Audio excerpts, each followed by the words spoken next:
हम लोग अपने पर कार्य करना बंद कर दिए, खुद से खुद पर एफर्ट लगाना बंद कर दिए। हम लोग एफर्ट लगा रहे हैं किस पर? कोई हम पर एफर्ट लगा दे बस। कोई हमें जोर मार के बोल दे करो, मंगल आरती क्यों नहीं आते हो? हाँ, आप कल से आएंगे। अभी तक बोले ही नहीं आप। खुद से अपने आप को अपग्रेड करना पड़ेगा। कंपटीशन अपने पुराने वर्जन से नए वर्जन का कंपटीशन करो। मैं कैसे था, अब कैसे हूं? Am I progressing in Krishna consciousness और नॉट? क्या हो गया मेरी स्थिति? क्या मैं वही हूं जो पहले था? मेरे अंदर उन्नति हो रही है, नहीं हो रही? इस पर जब कार्य करना प्रारंभ करते हैं तो प्रोग्रेस होता है, राइट?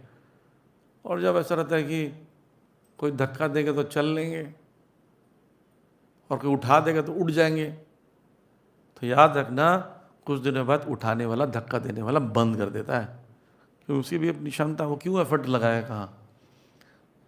भगवान भी उसी की सहायता करते हैं जो अपनी सहायता करना चाहता है। तो सामान्य जनता, भक्त लोग क्यों करेंगे इतना मेहनत? नहीं। तो विचारवान होना पड़ेगा। एक छोटा सा चीज है, समझ जाओगे।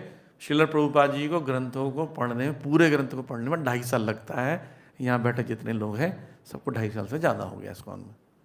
और देख लो, हमने प्रभुपाद जी ग्रंथ नहीं पढ़े पूरी। इसका मतलब हम लोग उतना एफर्ट नहीं लगा रहे जितना लगाना चाहिए। और फिर एक्सपेक्टेशन कितना हाई है, ये नहीं हुआ, हमारे साथ नहीं हुआ। आफ्टर फ्यू ईयर्स, 20 साल बिताने के बाद आप वही रहोगे 1 साल पुराने व्यक्ति के समान। इस्कॉन में 1 साल हुआ, इज्जत आपको 20 साल का चाहिए। लोग भी आपसे एक्सपेक्ट करने लगेंगे 20 साल का है, 20 साल का है, सीनियर डिवोटी है। समय तो बीतता है। जैसे जिसकी दीक्षा 2023 में हुई तो 2053 में उसको बोलेंगे देखो इतने साल हो गए, इनको दीक्षा हो गई, तो वो आपको सीनियर जैसे डील करेंगे। अब वो फिट नहीं हो रहे सीनियर के कैटेगरी में, व्यवहार नहीं, गुण नहीं, स्किल नहीं, वैल्यूज़ नहीं, विनम्रता नहीं, तो कोई प्रोग्रेस ना, बाहरी प्रोग्रेस हो ना आंतरिक प्रोग्रेस हुआ, तो वो आपको खुद ही उतार देंगे अपनी नज़रों से। फिर आपको तकलीफ होगी, मैं 30 साल पुराना हूँ, मेरे साथ ये व्यवहार किया जा रहा है।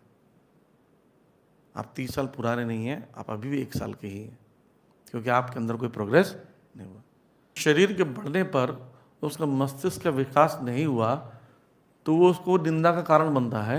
ऐसी कोई स्पिरिचुअली एडवांस नहीं हो रहा है, समय बीत रहा है, तो भी निंदा का कारण बनता है। इससे विचारवान होना पड़ेगा, ध्यान पूर्वक ग्रंथों का अध्ययन करना, श्रवण करना, सीरियस होना पड़ेगा।